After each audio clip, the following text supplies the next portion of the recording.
વડોદરાની મહીસાગર નદીના પટમાં ગેરકાયદેસર રેતી ખનનનો પર્દાફાશ થયો છે। ગાંધીનગર ફ્લાઇંગ સ્ક્વોડની ટીમે ખનનની જગ્યા પર દરોડા પાડ્યા। સાવલી તાલુકાના પોઈશા કનુડા ગામે રેતી ખનન મામલે કાર્યવાહી થઈ છે।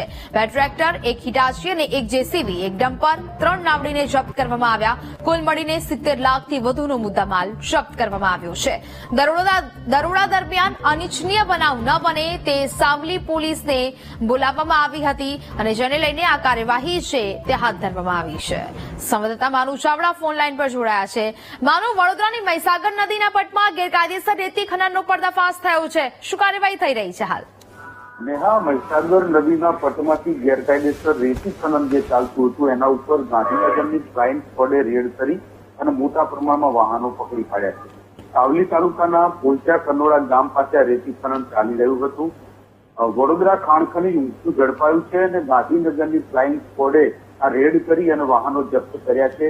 2 ટ્રેક્ટર, એક હિટાચી મશીન, એક જેસીબી, એક ડમ્પર સહિતનું નાવડી છે પણ કબજે કરવામાં આવી છે। 70 લાખનો મુદ્દામાલ કબજે કરવામાં આવ્યો છે।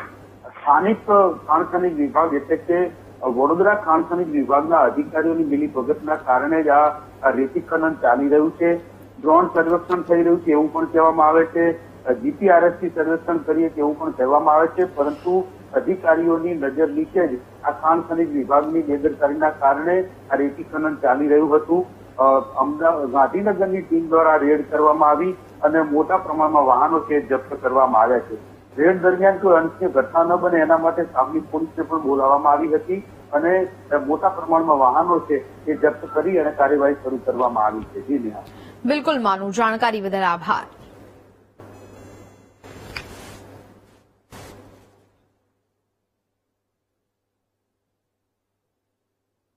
તો ઊંઝા